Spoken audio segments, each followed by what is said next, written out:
राजनीति विज्ञान की इस कक्षा में आप सभी का स्वागत है। मैं हूं निखिल गुप्ता, आपका राजनीति विज्ञान का शिक्षक। जैसा कि आप जानते हैं कि इस समय हम अध्ययन कर रहे हैं भारतीय राजनीतिक चिंतकों का। तो इस कड़ी में आज हम अध्ययन करेंगे स्वामी विवेकानंद का। स्वामी विवेकानंद, जिनका जन्म 1863 में हुआ था और मृत्यु 1902 में।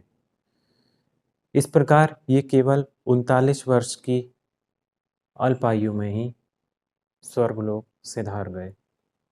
लेकिन इस अल्प जीवन काल में ही स्वामी जी ने जो मुकाम हासिल किए, उसकी दूसरी मिसाल मिलना असंभव है। स्वामी विवेकानंद, जिन्हें भारत का आध्यात्मिक नेपोलियन भी कहा जाता है, उन्होंने लोगों को एक मंत्र दिया। वो मंत्र कुछ इस प्रकार था कि उठो, जागो और तब तक मत रुको जब तक तुम अपने लक्ष्यों को प्राप्त नहीं कर लेते हो। ये मंत्र आज भी लोगों के दिमाग में मौजूद है। स्वामी विवेकानंद का जन्म 12 जनवरी 1863 को कोलकाता, पश्चिम बंगाल में हुआ था। 12 जनवरी। आज तारीख भी 12 जनवरी है, तो सबसे पहले स्वामी जी को नमन। ये जो 12 जनवरी की तारीख है, इस 12 जनवरी को ही भारत में युवा दिवस के रूप में मनाया जाता है।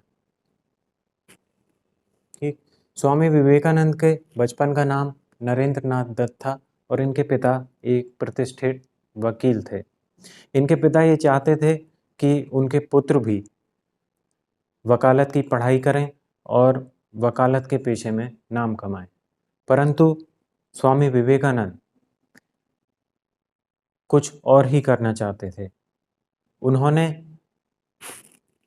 1881 में रामकृष्ण परमहंस को अपना गुरु बनाया और आजीवन उनकी शिक्षाओं का प्रचार प्रसार किया। स्वामी जी के जीवन में एक महत्वपूर्ण मोड़ आया 1893 में, जब वो अमेरिका के शिकागो में सर्वधर्म सम्मेलन में भाग लेने के लिए गए। जब वो इस सम्मेलन में भाग लेने के लिए गए, तो जब उनके बोलने का, वक्तव्य देने का अवसर आया, तब उन्होंने अपने वक्तव्य की शुरुआत ये कहते हुए की कि मेरे प्यारे अमेरिका के भाइयों और बहनों। जैसे ही उन्होंने ये शब्द कहा, पूरे सम्मेलन में जितने भी लोग उपस्थित थे, सभी लोग वहाँ खड़े हो गए और उनका तालियों से अभिवादन किया। ये दर्शाता है कि स्वामी विवेकानंद विश्व के किसी भी क्षेत्र में हो, वो संपूर्ण मानव जाति को अपना करीबी मानकर चलते थे। उनकी नज़र में विश्व के जितने भी लोग हैं, वो सब उन्हीं के भाई बहन हैं। वो मानव को मानवीयता के आधार पर, मानवीय गरिमा के आधार पर व्यवहार करने की वकालत करते थे और किसी भी तरह के भेदभाव या ऊंच नीच के खिलाफ थे। 1897 में कोलकाता के बेलूर में रामकृष्ण मिशन की इन्होंने स्थापना की। इसके बाद 1898 में सैन फ्रांसिस्को में शांति आश्रम और वेदांत सोसाइटी की स्थापना की। स्वामी विवेकानंद की प्रमुख पुस्तकों के नाम है India and her problem, from Colombo to Almora, modern India. Swami ji का व्यक्तित्व कितना अनुकरणीय व चमत्कारिक था, इस बात का अंदाजा आप इसी तथ्य से लगा सकते हैं कि सुभाष चंद्र बोस, लाल बहादुर शास्त्री व डॉक्टर APJ अब्दुल कलाम जैसे बड़े बड़े लोग स्वामी विवेकानंद को अपना आदर्श मानते थे और उन्हीं के बताए मार्ग का अनुसरण करते थे। तो ऐसी महान शख्सियत थी स्वामी विवेकानंद की। आइए अब हम जानते हैं स्वामी विवेकानंद के प्रमुख सिद्धांत, जो राजनीति विज्ञान में अत्यधिक महत्व रखते हैं। तो राजनीतिक चिंतन के इतिहास में स्वामी विवेकानंद ने जो सिद्धांत दिए वो कुछ इस प्रकार थे। सबसे पहले उन्होंने धर्म के संबंध में कहा, क्योंकि भारत एक धर्म प्रधान देश था, तो स्वामी जी ने सबसे पहले विचार धर्म के संबंध में ही रखे। धर्म की व्याख्या करते हुए उन्होंने ये बताया कि जो धर्म व्यक्ति को या राष्ट्र को शक्ति नहीं देता है, वो धर्म धर्म नहीं है। धर्म का काम है व्यक्तियों को, राष्ट्र को शक्ति देना। अगला, हिंदू धर्म संबंधी विचार। स्वामी जी हिंदू धर्म को इस पृथ्वी पर मौजूद सबसे अच्छा धर्म माना करते थे, लेकिन जैसे जैसे समय बीता, इस हिंदू धर्म में अनेक विकृतियां आ गईं। विशेषकर जो पुरोहित होते थे, पाखंडी होते थे, लालची, लोभी या ढोंगी किस्म के पुरोहित हुआ करते थे, उन्होंने हिंदू धर्म को बदनाम करने में अत्यधिक योगदान दिया। और इसका परिणाम ये हुआ कि हिंदू धर्म से ही लोग घृणा करने लगे। इसी बात से स्वामी विवेकानंद भी इतने दुखी हो गए थे कि उनके मुख से ये शब्द निकल पड़े कि इस पृथ्वी पर हिंदू धर्म के समान निम्न जाति या नीचे लोगों का गला कोई इतनी क्रूरता से नहीं घोटता है जितना कि हिंदू धर्म। तो यहाँ पर हम देखते हैं कि कुछ इसी तरह के विचार डॉक्टर भीमराव अंबेडकर के भी थे, और यही कारण था कि डॉक्टर भीमराव अंबेडकर ने हिंदू धर्म को छोड़कर बौद्ध धर्म को ग्रहण कर लिया था। अब यहाँ पर यह निष्कर्ष नहीं निकाला जाना चाहिए कि स्वामी जी धर्म के विरोधी थे। वो धर्म को अच्छा मानते थे, धर्म को शक्ति पर आधारित मानते थे, और एक ऐसे धर्म की वकालत करते थे जो पवित्रता पर आधारित हो, शक्ति पर आधारित हो, नैतिकता पर आधारित हो, जो किसी में भी भेदभाव ना करता हो। वो ऐसे धर्म को मानते थे, और हिंदू धर्म के पुनरुद्धार के लिए ही उन्होंने आजीवन प्रयास भी किए। अगला, वो राष्ट्रवाद के पक्ष पोषक थे। कैसा राष्ट्रवाद? धार्मिक राष्ट्रवाद। स्वामी जी का जो राष्ट्रवाद था वो ठीक वैसा ही था जैसे हीगल ने बताया था। हीगल ने भी ये बताया था कि जो राज्य है पृथ्वी पर ईश्वर की यात्रा है। यही विचार राष्ट्रवाद के संबंध में स्वामी विवेकानंद के भी थे, और वो लोगों को, विशेषकर युवाओं को, इस बात के लिए प्रेरित करते थे कि उन्हें राष्ट्र के लिए अपना सर्वस्व न्योछावर करने के लिए सदैव तत्पर रहना चाहिए। राष्ट्र की सेवा से बढ़कर कोई धर्म नहीं है, ऐसा स्वामी विवेकानंद का विचार था। इसके बाद स्वतंत्रता के संबंध में उन्होंने जो विचार दिए, उन्होंने बताया कि किसी भी व्यक्ति का विकास तभी हो सकता है जब उसे स्वतंत्रता मिले। वो राज्य द्वारा लागू किए जाने वाले अत्यधिक हस्तक्षेपों के खिलाफ थे, और यदि कोई राज्य निरंकुशता की सीमाओं को पार करता है तो वह उसका विरोध करने का भी अधिकार व्यक्ति को देते थे। इसके बाद स्वामी जी ने अधिकारों की अपेक्षा कर्तव्यों पर अधिक बल दिया। यही बात गांधी जी भी कहा करते थे।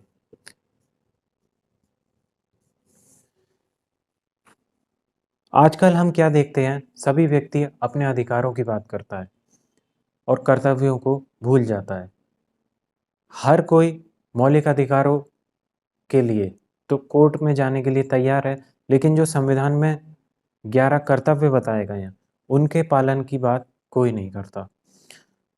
और जब तक हम अपने कर्तव्यों का पालन नहीं करेंगे, हम एक आदर्श नागरिक नहीं बन सकते, और ये जो देश है ये एक विकसित देश या एक आदर्श देश नहीं बन सकता। तो इसके लिए ज़रूरी है कि हम अपने अधिकारों की अपेक्षा अपने कर्तव्यों पर बल दें। गांधी जी समाजवाद से प्रभावित थे, और वो चाहते थे कि भारत में भी समाजवाद की स्थापना होनी चाहिए। वह कहा करते थे कि यदि किसी के पास रोटी नहीं है तो उसके पास आधी रोटी होना अच्छा है, यानी कि something is better than nothing. वो पूंजी का संकेंद्रण अगर एक तरफ हो, एक वर्ग में हो, तो उसके खिलाफ थे। वो चाहते थे कि सभी व्यक्तियों को अपनी न्यूनतम आवश्यकताओं की पूर्ति करने के उचित अवसर प्राप्त होने चाहिए। उन्होंने राज्य और व्यक्ति में व्यक्ति को प्रमुखता दी। वो कहा करते थे कि राज्य का निर्माण व्यक्ति के विकास के लिए हुआ है, ना कि व्यक्ति राज्य के लिए बना है। वो व्यक्ति के सर्वांगीण विकास के लिए राज्य की कल्याणकारी भूमिका के पक्षधर थे। वो ये चाहते थे कि व्यक्ति को अपना व्यक्तित्व का विकास करने के मार्ग में जो भी बाधाएं आए, राज्य को उन्हें दूर करना चाहिए और वो अधिक से अधिक सुविधाएं उपलब्ध करानी चाहिए, जिन सुविधाओं को ग्रहण करते हुए व्यक्ति अपना विकास कर सके। इसके बाद अंतर्राष्ट्रीय संबंधी विचार। स्वामी जी प्रत्येक देश के नागरिक को अपना भाई या बंधु मानकर चलते थे, चाहे वो गोरे हों या काले, या वो किसी भी जाति के हों, किसी भी धर्म के हों, किसी भी क्षेत्र के हों। उनकी नज़र में विश्व के सभी मानव समान थे। वो चाहते थे कि एक विश्व ग्राम स्थापित हो और जो भारतीय सभ्यता का प्राचीन आदर्श रहा है, वसुधैव कुटुंबकम, वो उसकी स्थापना के लिए प्रयत्नशील रहे।